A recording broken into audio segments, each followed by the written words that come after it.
Tucked into the back study of the Charleston Maritime Library, I was immersed in an annotated logbook from the 18th century when a familiar voice broke the silence.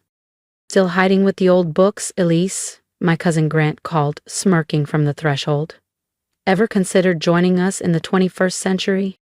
I looked up slowly. He wore a slim-cut charcoal suit that screamed Wall Street, his hair perfectly coiffed, his watch glinting like a status symbol.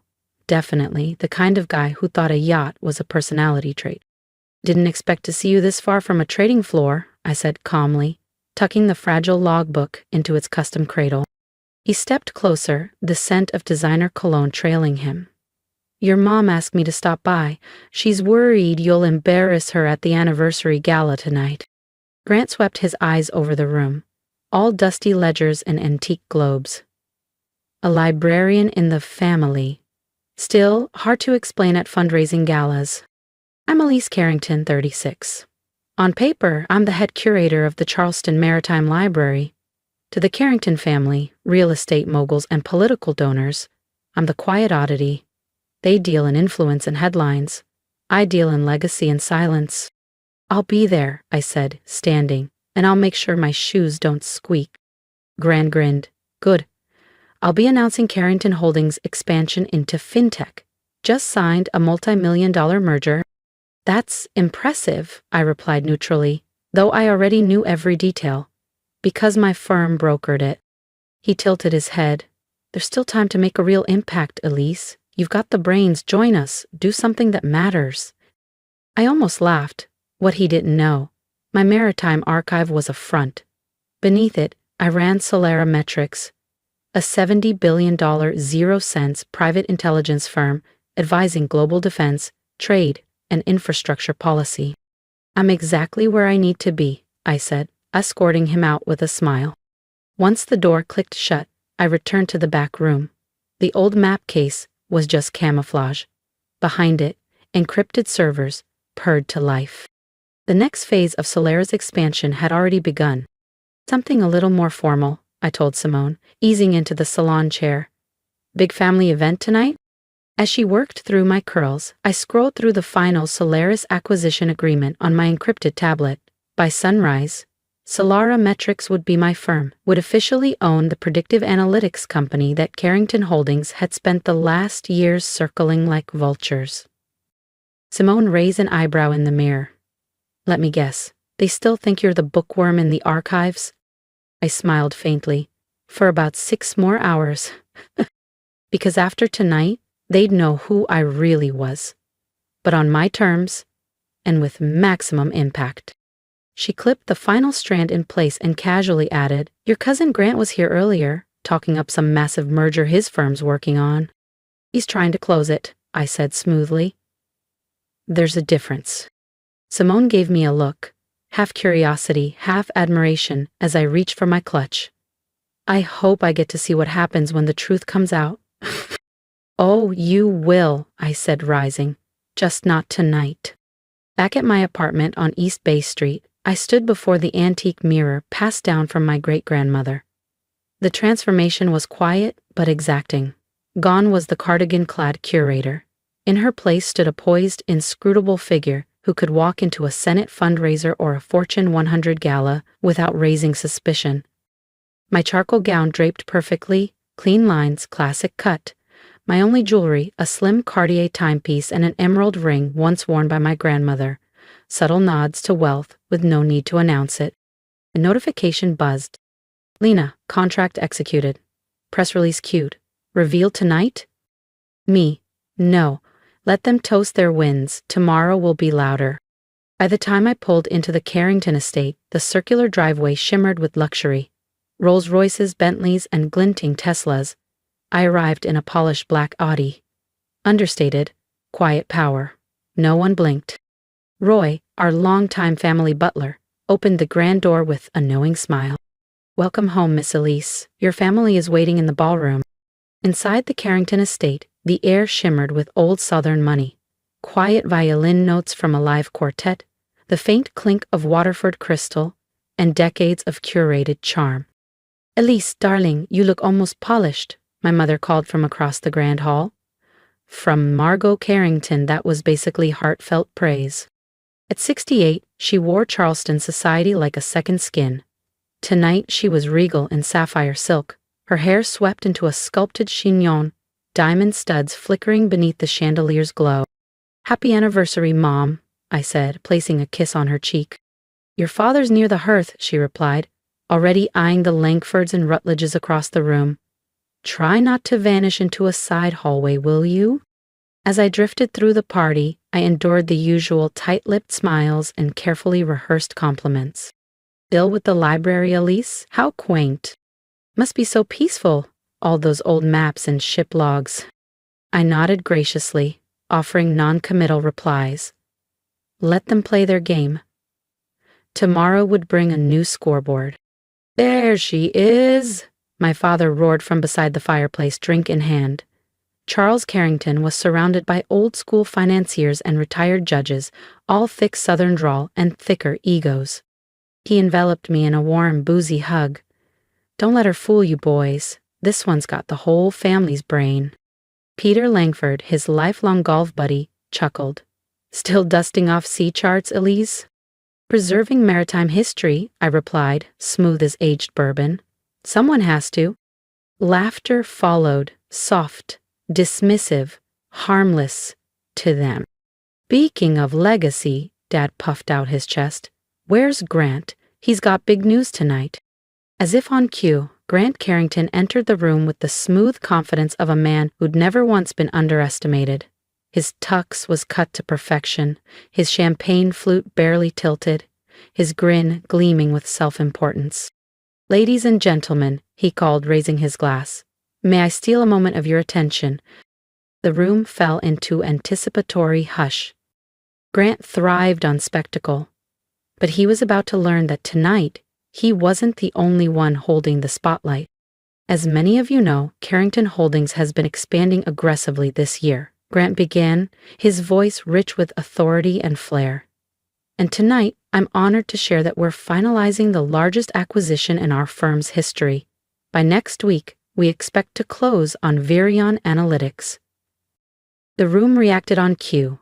Gasps, polite applause, impressed murmurs among Charleston's elite. My father looked like he might float straight into the chandelier, pride blooming across his face. My mother clutched her pearls with practiced emotion, dabbing at the corner of one eye. I took a slow sip of champagne and waited.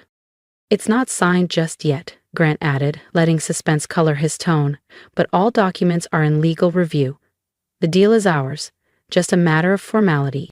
"That's my boy," my father crowed, clapping him on the back. "Born to lead."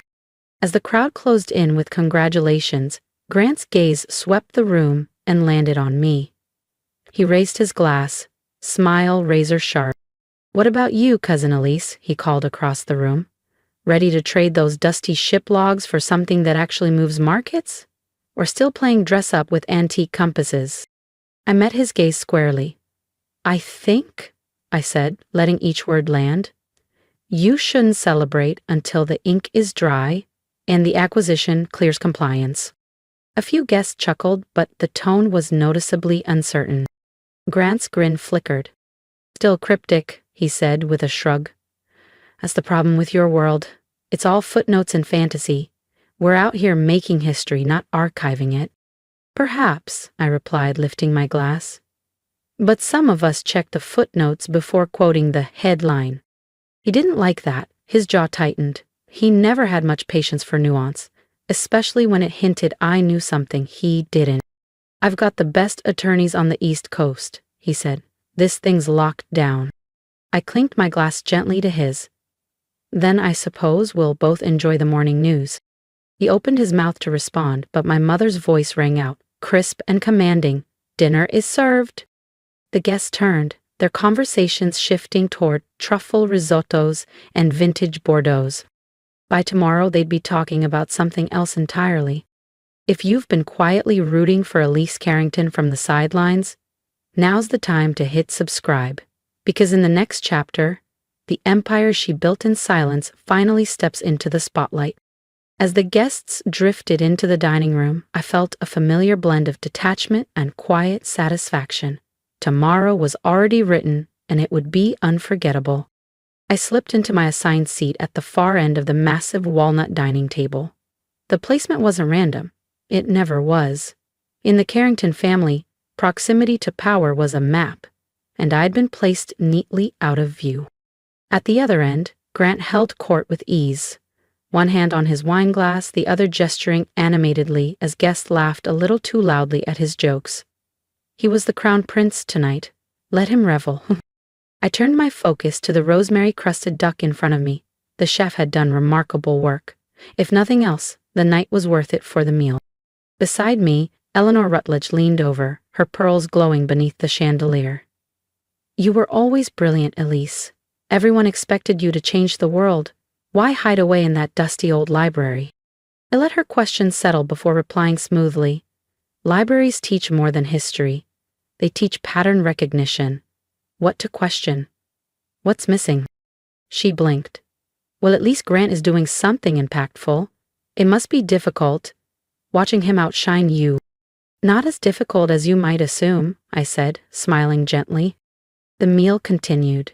A parade of compliments edged with quiet condescension, the kind I'd learned to wear like silk. When dessert arrived, a trio of flourless chocolate cake, lemon tart, and fig panna cotta, Grant rose with theatrical flourish, glass raised.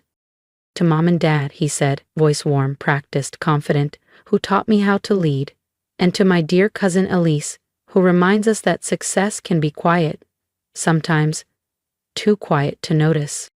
Polite laughter rippled through the room. I smiled, raising my glass in turn. But my mind was already on the Solerametrics press release, scheduled for 9 o'clock IE. Later, at the espresso cart, Grant found me. Having fun? It's a beautiful evening, I replied, savoring the bitterness. Our family has so much to be proud of. They are, Grant said, adjusting his cufflinks with exaggerated precision. Would have been nice if both of us had built something worth toasting. I picked up a dark chocolate truffle from the dessert spread, turning it slowly between my fingers. You know, Grant, success isn't always measured by who talks the loudest. He gave a short laugh. Tell that to my market returns. Remind me, how much does a library curator make again? I glanced down at my understated Manolo Blahnik heels and smiled. Enough to buy these in 3 colors. I've always made smart investments. He downed the rest of his champagne, already checking his phone. Well, he said, pocketing it with flair. I've got bigger things to prepare for. Tomorrow's the day. Virion Analytics becomes a Carrington asset. He strolled off, shoulders high, buzzed on ego and assumptions. Once he disappeared into the crowd, I reached into my clutch and tapped out a message to Lena. Me, everything on schedule for tomorrow? Her response was instant. Lena, locked. Press release goes live at 8 o'clock IMing. Want a preview? Me. No need, I'll enjoy reading it with the rest of the country. By midnight, the gala had dulled into murmurs and soft jazz. I made my farewells, absorbing the last round of thin compliments and family fixations. You know, my mother murmured as I kissed her cheek goodbye, Grant offered to find you a role in the company archive. It would give you structure, relevance. I'll consider it, I said, eyes kind. I wouldn't. As I drove home beneath Charleston's quiet street lamps, the city blurred softly past the windshield. For nearly a decade, I'd been the footnote in the Carrington family story, the woman who preferred history over headlines. But in a few hours, everything would change. At 7 o'clock IMing, I unlocked the side door of the Charleston Maritime Library, just like I had every weekday for years. My low heels echoed against the marble floor. To the public, I was still Elise Carrington, head curator, quiet, unassuming. Lena was already inside, blonde hair tied back, tablet in hand. Here she was, assistant archivist. Upside these walls she was COO of Solerametrics. Everything's prepped, Lena said as she stepped into my office, the morning light spilling across the maritime maps behind me. Tokyo is online, Zurich is standing by, and the press release goes live in 45. I set my structured leather bag on the side table and powered up my secure terminal. Any signs of movement from Grant's legal team? They're scrambling, still convinced Virion is theirs. She gave a wry smile. Let's allow them a few more minutes of blissful denial. At exactly 7:15 a.m., my encrypted line buzzed. I answered. Miss Carrington, came a calm voice through the interpreter. The Virion board is assembled and prepared. Excellent, I replied. Let's begin. The next 10 minutes were precise and quiet. Digital signatures, verified confirmations, seals transmitted in real time. At exactly 8:00 a.m. Solera Metrics had officially acquired Virion Analytics, including its international subsidiaries, data patents, and advanced R&D assets. Press release is live, Lena said, watching her screen refresh. I opened my browser. Every major outlet carried the headline in bold. From character to power player. Elise Carrington acquires $4 analytics in surprise, $4.20 deal. Raking. Mystery buyer behind Solera Metrics, revealed. Wall Street reels as librarian unveils billion-dollar empire. My phone vibrated with a cascade of calls and alerts. The first call, unsurprisingly, was from Grant. What the hell is this? He barked. No hello, no preamble, just disbelief edged with rage. Good morning to you too, cousin, I said, calm as ever, sipping my espresso. I assume you've seen the news. This is a joke. Solera Metrics? That's you? You're not the founder. Actually, I am. Have been for 8 years now. I let it settle, then added, I get the confusion. I mean, I'm just a curator, right? On the other end of the line, I heard the telltale chaos, papers being rustled, voices rising in alarm. Grant was unraveling. But I had a deal, he stammered. Everything was in place. Signatures, counsel. Was it? I asked sweetly. You may want to revisit the fine print. We've been negotiating with Virion for months. So have we, I cut in, voice steady. My team, my company, my empire. Each word landed like a gavel. The one I built while you and the rest of the family were too busy mocking my quaint little maritime obsession. There was silence on the line. Then, click, he hung up. Across the room, Lena glanced up from her screen, barely suppressing a grin. How long until your parents call? I looked at the clock. Right on cue. Margot Carrington's name lit up my phone. Elise Carrington, she barked, her voice sharp as broken crystal. What have you done? Good morning, Mother, I replied, chipper. Bit swamped at the moment, but maybe we can catch up over dinner? Dinner? Are you serious? Do you even realize the chaos you've caused? Your father's had 5 board members on the line already. The Rutledges, the Langfords, the entire club is asking how our librarian daughter just bought Virion Analytics. In the background, I heard my father Charles yelling over another call, issuing frantic instructions like a hedge fund CEO on a bad day. Tell her to come home. Now. I'm in meetings all day, I said honestly. This acquisition is just the beginning, but I'd love to host dinner, my place, 6 sharp. There was a beat of confusion. You mean that cramped apartment near the library? No, I said, reaching for my coffee. I mean my penthouse on Calm Avenue. I smiled, already composing the address in a text. There was a long, disbelieving silence on the other end. Calm Avenue? My mother repeated, her voice a blend of suspicion and disbelief. But that's the most expensive building in Charleston. Is it? I replied airily. I hadn't noticed. See you at 6, Mom. I ended the call and leaned back in my chair, exhaling slowly. 8 years of strategy, secrecy, and careful compartmentalization. Now unraveling all at once in the most spectacular fashion. My reflection in the laptop's dark screen stared back at me, steady, composed, unshaken. Ready for phase 3, Lena asked from behind, tablet in hand. I nodded once, do it. Within moments, the next wave broke. Solera Metrics announces $70 billion 0-cent strategic merger with East Asian Tech Consortium. Seoul, Singapore, Tokyo. This wasn't a fluke. It was a plan, and we'd just detonated it. The timing was deliberate. On the heels of the Virion acquisition, this second announcement signaled something unmistakable. This wasn't opportunism. This was power, precision, legacy. And it bore my name. By the time the Carringtons walked into my home that evening, two of the most disruptive business deals of the decade would be traced directly to Elise Carrington.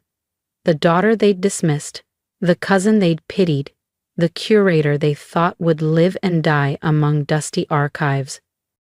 The rest of the day passed in calculated motion. An encrypted briefing with my soul team, a legal alignment session with Zurich, and a single, carefully chosen interview with the Wall Street Journal. Background in library sciences? The journalist asked, genuinely puzzled. It teaches you how to manage chaos, I said with a calm smile, to extract meaning from overwhelming information, to read between the lines, and to know exactly when to act. By 5:55 p.m. I slipped out the rear staff entrance of the Charleston Maritime Library. My flats traded for heels, my tote replaced with a structured clutch. A sleek, black car waited just outside, tinted and silent. I stepped in without a word. This ride wasn't taking me back to an old brick apartment near the archives. It was taking me home. The elevator doors opened precisely at 6:00 p.m., revealing the Carrington family standing, a pen, floor. My world, my design, my legacy. Welcome, I said, voice poised. Sakura, to where the real story began. Grant stepped out first, shoulders tight. The swagger drained from his posture. My parents followed, Margot, ghost pale behind her makeup, and Charles, unusually silent. Even Roy, our family's unshakable butler of 30 years, looked as if someone had pulled the rug out from under history itself. Welcome to my home, I said evenly, gesturing toward the sweeping view beyond the floor-to-ceiling windows. The Charleston harbor glowed in the warm hue of sunset, ships drifting like shadows across the gold-lit water. Grant's voice was brittle. How long? I walked to the bar, poured myself a measured splash of Oban, and turned slowly to face him. How long have I been lying? I asked, tilting my head. I haven't. Every word I ever told you was true. I lifted the glass. I am a curator. I do love maritime history. I just also happen to run a global intelligence and investment firm. My mother sank onto the edge of the ivory Italian leather sofa. Her voice, usually crisp as glass, trembled. Why, she asked softly, why keep this from us? Why let us think that I was a disappointment? I offered, placing a crystal tumbler of chilled elderflower tonic on the table before her. Because none of you ever asked the right questions. You saw what you wanted to see. Her lips parted, but no words followed. You imagined a daughter who chose dusty archives over ambition, one who stepped away from power. But silence isn't surrender. It's a form of preparation. My father stood at the glass, his own reflection superimposed over the harbor skyline. All this time, he muttered. Those anonymous bids, the shell companies. That was you? Solarimetrics, Grant said suddenly, his voice low. You're the one behind the blackout firm, the one that kept outbidding us.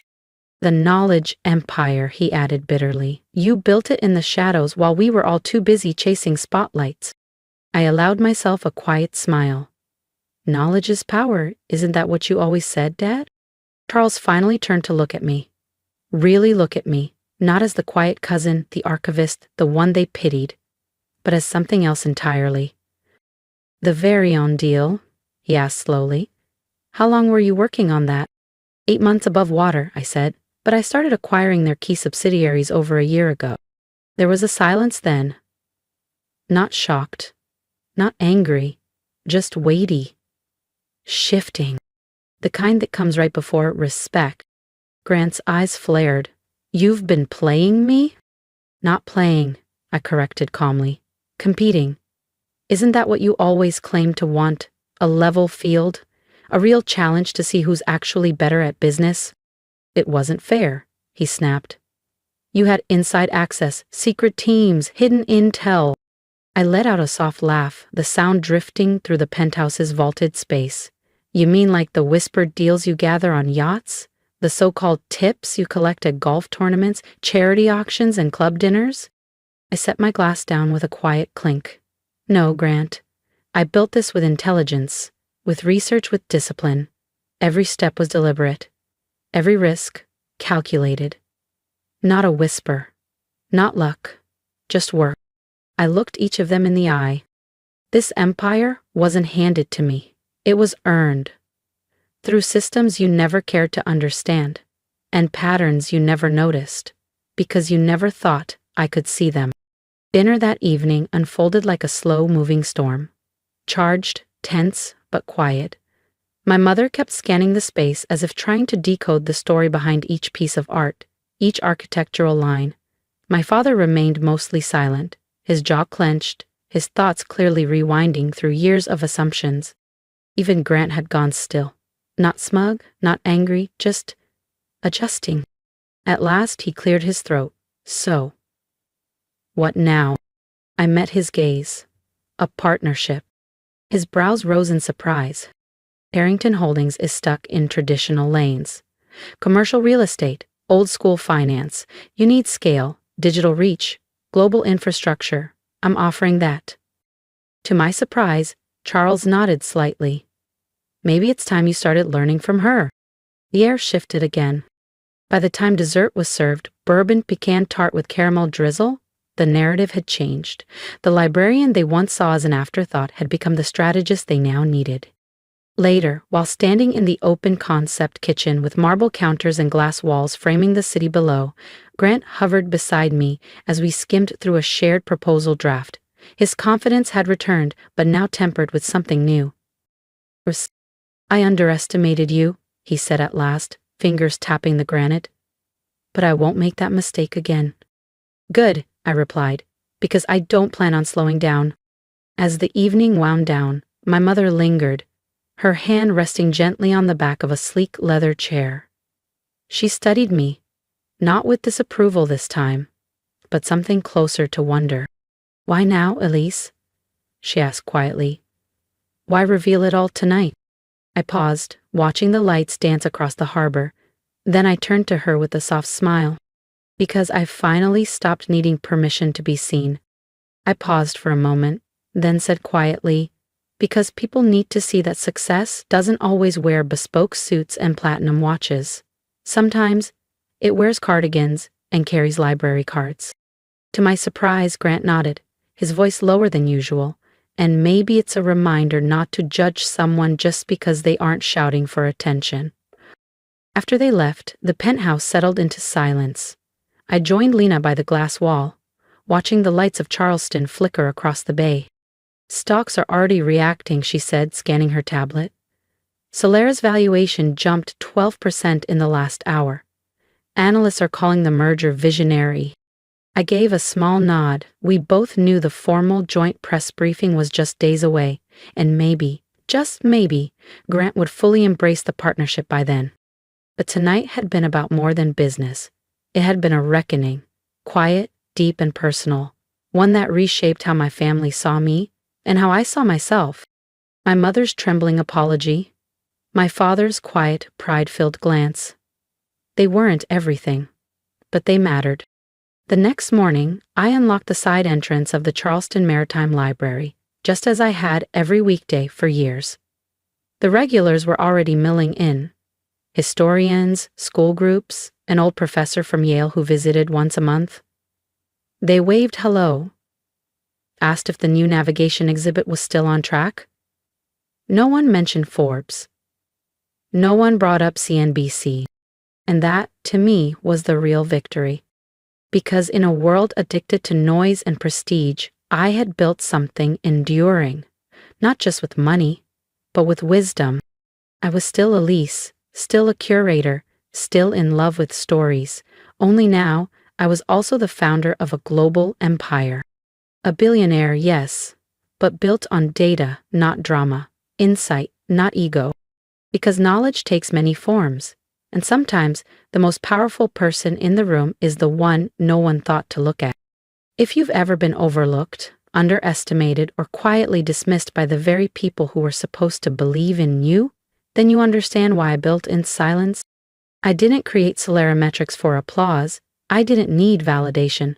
What I needed was clarity, proof that I could shape something powerful without becoming what others expected of me. And now, standing here in my modest flats and favorite navy cardigan, I want to tell you something.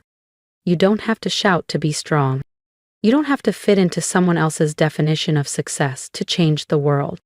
So if my story meant something to you, even a little, leave a comment. Share what you're quietly building, what you've achieved behind the curtain, what you're proud of in your own, quiet, unshakable way. I see you. You matter. And trust me, your story is more powerful than you think. Hit subscribe if you want to walk with me through the next phase, because this isn't just about capital or clout. It's about reclaiming your voice, your value, and your vision. And if you're still sitting at the edge of your dreams, wondering if they're too strange, too soft, or too far from what others expected, here's my advice. Don't wait for recognition. Build anyway. Learn anyway. Show up anyway. Even if they laugh, even if they don't ask, even if they never understand. You don't owe them your explanation. Real success doesn't come from applause. It comes from alignment. So go ahead, break their expectations. And then, quietly, own the room.